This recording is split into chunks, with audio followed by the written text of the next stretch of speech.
Buen día, compañeros y licenciadas. Nosotros somos el grupo número 2 y nosotros les venimos a hablar sobre la organización político-administrativa de la territorialidad. Mi grupo es el número 2 y mi nombre es Andrea y posteriormente estará mi compañera Wendy hablando sobre el tema. Ya se hizo referencia a la manera como el conquistador se apropia de la tierra y somete a los hombres, sea por conquista militar, sea por medio del tributo y del poblamiento. Ahora se trata de abordar la problemática administrativa, es decir, los mecanismos que utilizó el Estado metropolitano para gobernar sus colonias. Castilla va a ensayar un gobierno colonial. En el momento inicial van a surgir las demarcaciones como consecuencia de las acciones conquistadoras y de lo establecido en las primeras capitulaciones. Los límites que se establecen en dichos documentos son muy imprecisos debido al desconocimiento del territorio. Sin embargo, muy pronto las capitulaciones van a dejar de ser fuentes de jurisdicción y las limitaciones son dadas por reales cédulas y otros instrumentos de derecho público. En cuanto al gobierno, tanto la voluntad de los capitanes como la iniciativa de los primeros vecinos organizados en cabildos va a ser sustituida por un conjunto de instituciones de gobierno y de un cuerpo de funcionarios controlados desde la metrópoli. Inicialmente surgen gobernaciones y sobre ellas se organizan virreinatos y audiencias, siendo las gobernaciones divididas en corregimientos y alcaldías mayores, circunscripciones que a su vez se dividen en partidos. Toda esta organización, que por lo demás no es tan sistemática en la práctica, no desaparece totalmente al ser superpuesta sobre ella la estructura de la intendencia y finalmente la de las diputaciones provinciales. La audiencia. Honduras formó parte de la audiencia de Guatemala dentro del gobierno colonial. La audiencia es un organismo con funciones preponderantemente judiciales, pero también de gobierno, aunque al formarse la primera audiencia en las Indias, la de Santo Domingo, lo que se envía son jueces. Pronto se darán confrontaciones entre estos y el gobernador, y esta situación se repetirá en las demás audiencias americanas. El proceso de fortalecimiento del gobierno unipersonal de los presidentes gobernadores va a acentuarse a partir de 1560. Asimismo, es problemática la demarcación del distrito audiencial, sobre todo la audiencia como la de Guatemala, en donde se compone de varias provincias que tienen gobernador de nombramiento real, desde antes de la creación de la audiencia, siendo una de ellas sede de este organismo. Los oidores tienen autoridad judicial en todo el distrito audiencial, pero solo el que gobierna con el presidente sede de la audiencia. Además, el presidente solo es gobernador de la provincia de la sede, pues en las otras provincias del distrito hay gobernadores de nombramiento real directo sobre toda zona que ya eran gobernaciones antes de la creación de toda la audiencia, como era el caso de Honduras.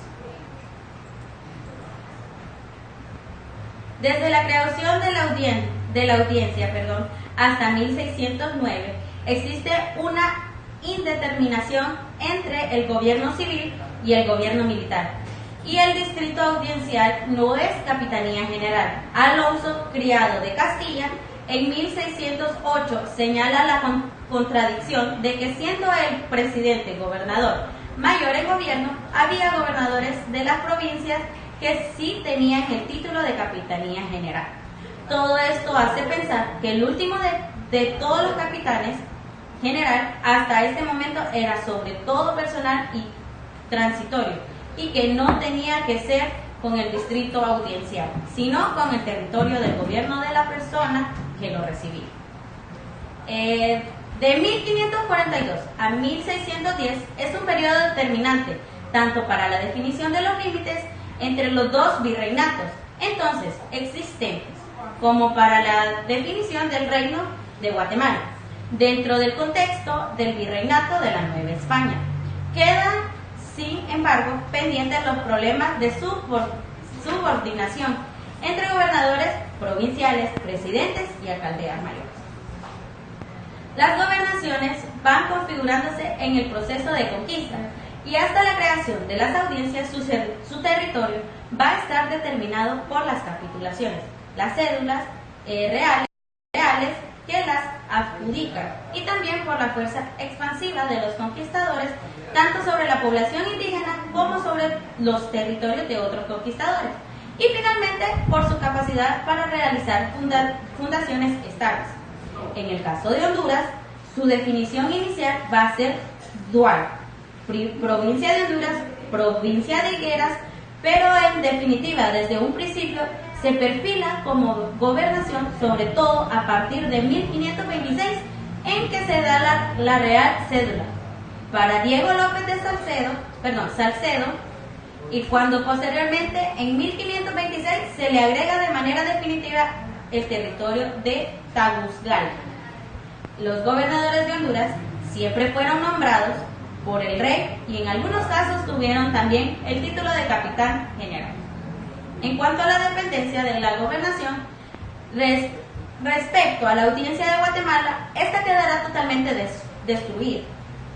Después de la fundación de la audiencia en 1566, el problema de dependencia volverá a plantearse a finales del siglo XVIII, con la creación de la intendencia, y se agudiza en vísperas de la independencia con las diputaciones provinciales.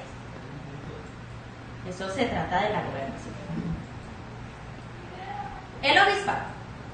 La relación que existe entre la administración civil y la eclesiástica en el periodo colonial va a incidir de manera determinante en las divisiones territoriales de las colonias españolas en América. Al respecto, Richard Coneske dice: el descubrimiento y la conquista de América se efectuaron bajo la dirección del Estado y no obedecieron a una iniciativa eclesiástica. Por lo cometido misional señalado y no por el pontífice a las monarcas, cometido que a la vez era considerado como el título que legitimaba la toma de posesión del Nuevo Mundo. Implicó una importante participación de la Iglesia en la organización de la vida americana bajo el dominio europeo. En esa cooperación el elemento más fuerte fue el poder político. El Obispado de Honduras se crea en 1534. Hasta entonces la provincia había dependido del Obispado de Santo Domingo. Los límites territoriales iniciales no se conocen, ya que la bula de creación del Obispado de Honduras inicialmente es la ciudad de Trujillo y su jurisdicción es en toda la gobernación de Honduras, en Higueras. Cerca de 1550, la sede se traslada a Comayagua.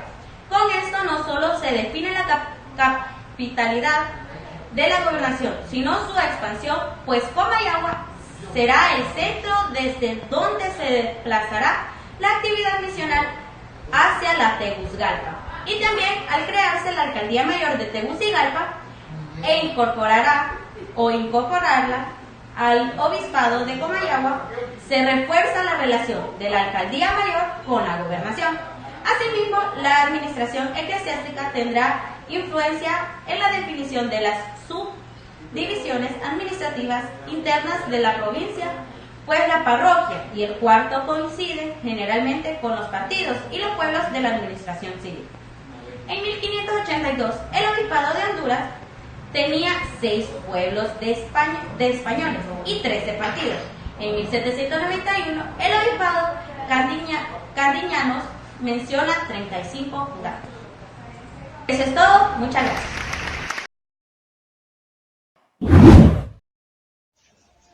Bien, continuando con la exposición, hablaremos sobre las alcaldías mayores. ¿A partir de qué se crean estas alcaldías?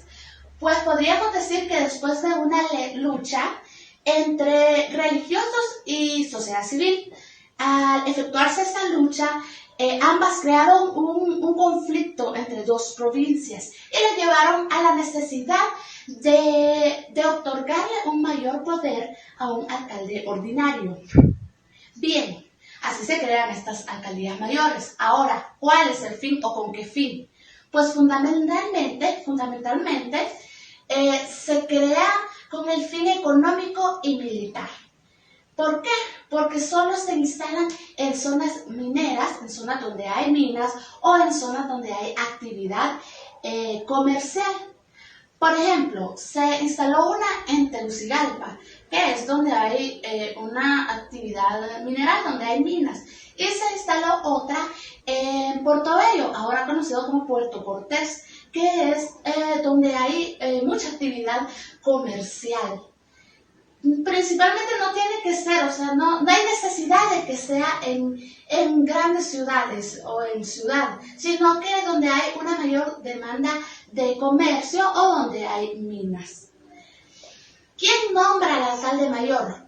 Pues lo nombra el presidente y al gobernador lo nombra el rey. En Honduras estaba dividida en dos provincias, que era Comayagua, donde era la capital, y estaba gobernada por un ente político militar, y Tegucigalpa, que estaba gobernada por el alcalde mayor. Aquí era donde estaba instalada la alcaldía mayor. Bien, estas provincias ambas eran independientes, pero siempre eran gobernadas por un mismo obispo. Y así es donde se crea la intendencia. Esta administración, la intendencia, buscaba aumentar la productividad y la liberación del comercio. También administraba o buscaba organizar de mejor forma, una mejor organización de acuerdo a las nuevas realidades poblacionales y económicas, buscando centralizar la administración económica política, de acuerdo a un cambio en el aparato gubernamental, si lo podríamos decir así. Por ejemplo, en el régimen de los virreyes estaba el Consejo de Indias, luego estaban los virreyes, luego estaban los gobernadores y los alcaldes mayores. Aquí se mira una mayor disputa del poder, mientras que en el régimen de intendencia estos ya estaban mayor organizados, podríamos decirlo así, porque ya estaba el Ministerio de Indias, ya los superintendentes, los intendentes, provincias, divididos en provincias, y los delegados. Y aquí ya había un poco más de organización y ya se adecuaba más a las realidades poblacionales. En Centroamérica hubieron 4 intendencias, que era la de Ciudad Real, la de León, la de San Salvador y la de Comayagua. Bien, todo esto nos lleva a un claro reconocimiento político, religioso de las provincias.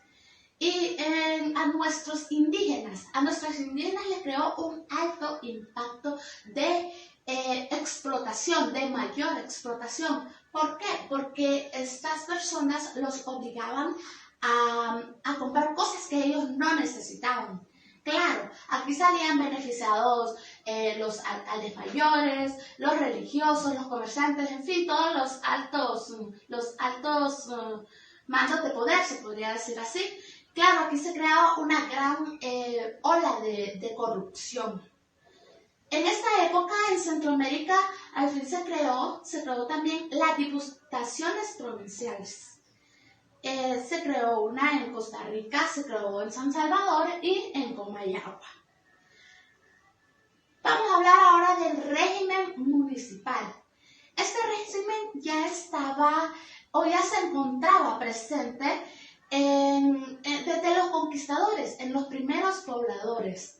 Y era fundamentalmente para poder organizar una mayor organización de las primeras fundaciones, o mejor dicho, de la gobernación territorial de las capitales.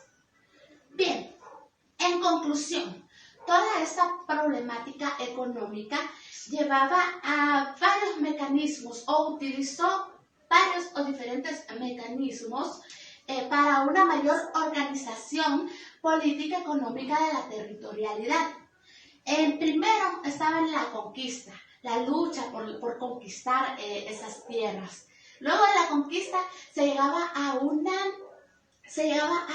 una discusión por la justicia, por ver quién había ganado, quién había conquistado esa tierra.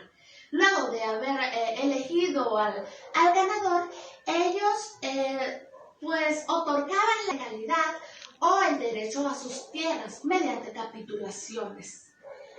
Después de esto, todos estos 3 años duró de conquista, estas organizaciones se iban imponiendo unas sobre otras. Las organizaciones que se iban imponiendo eran las siguientes. Primero apareció la gobernación organizada por audiencias, por virreyes, y que estaban divididas en alcaldes mayores y subdivididas en partidos. Luego a esta organización la consumió o la suprimió la intendencia. La intendencia la suprimió, así haciéndola más autónoma la alcaldía mayor y así coaccionándola internamente. Y finalmente aparecieron las diputaciones provinciales.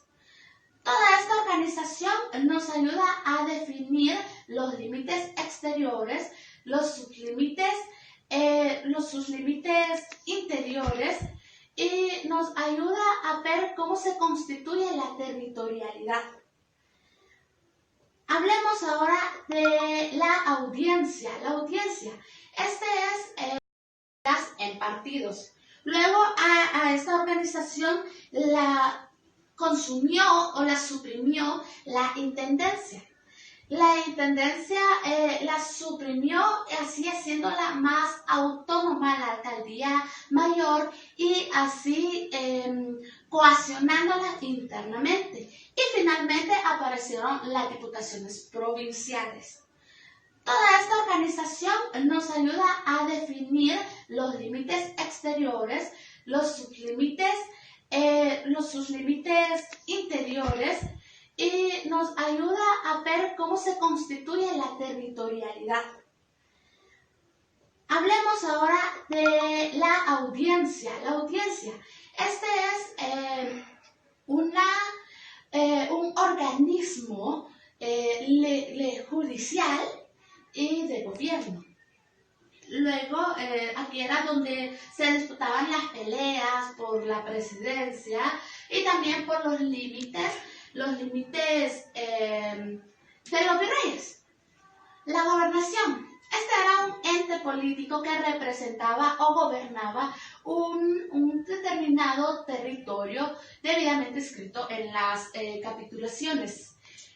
Por ejemplo, en Honduras habían 2 gobernaciones, que eran la provincia de Honduras y la provincia de Igueras. Fue hasta al pasar del tiempo que se consiguió el nombre de República de Honduras. Hablemos ahora del obispado. A este le podríamos decir que era el poder ideológico. ¿Por qué? Porque estas eran los que influían en los límites de las divisiones interiores. ¿Y quiénes influían? Pues esta era la iglesia. Y a toda esta administración se le llamaba administración sacristocrática. Bien, continuamos hablando sobre las alcaldías mayores. Como ya les había comentado, las alcaldías mayores eran fundamentalmente económicas y militares. Y vamos a ponerles otro claro ejemplo. En Ocotepeque antes se llamaba Zaragoza.